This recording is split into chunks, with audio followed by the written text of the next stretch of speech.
Bonsoir, c'est l'heure du Tour des Bretons, le point comme chaque jour sur les deux équipes et les trois coureurs de la région qui sont sur ce Tour de France 2020. C'était la 19e étape ce vendredi après les Alpes, le peloton arrivait dans le Jura.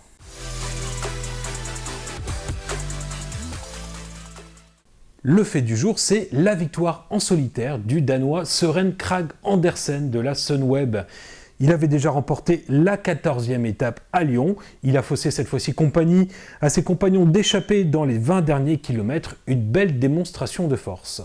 Au classement général, les prétendants au top 10 sont tous arrivés groupés et donc pas de changement. C'est toujours le Slovène Primož Roglič qui est en tête avec 57 secondes d'avance sur son compatriote Tadej Pogačar. Ces deux-là semblent intouchables.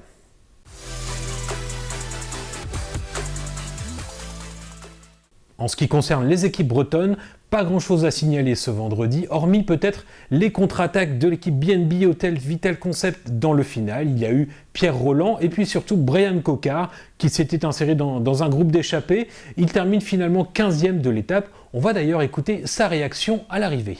J'avais de bonnes sensations, j'étais plutôt droit sur le vélo, j'ai l'impression. J'arrivais à pédaler avec les deux jambes. Et encore un petit peu quelques petites douleurs aux genoux, mais bon, c'est rien comparé à ce que j'ai pu endurer, galérer depuis un peu plus d'une semaine. Donc ouais, non, je suis plutôt soulagé de ce côté-là. Voilà, j'avais pas décidé forcément de bouger, j'y suis allé à contre-temps, mais c'était vraiment trop tard, on savait que c'était peine perdue.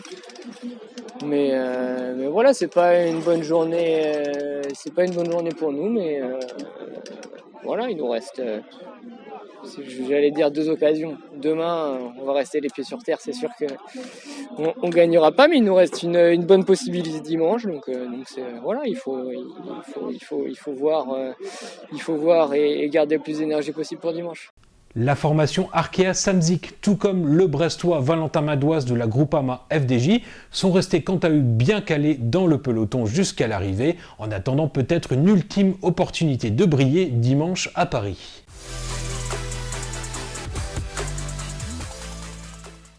Demain samedi, place au contre-la-montre individuel. Un chrono assez court, 36 km seulement, et surtout une arrivée au sommet de la planche des belles filles. Le verdict est attendu au classement général avant l'arrivée sur les champs dimanche. Bon courage aux Bretons avant cet ultime effort. À demain!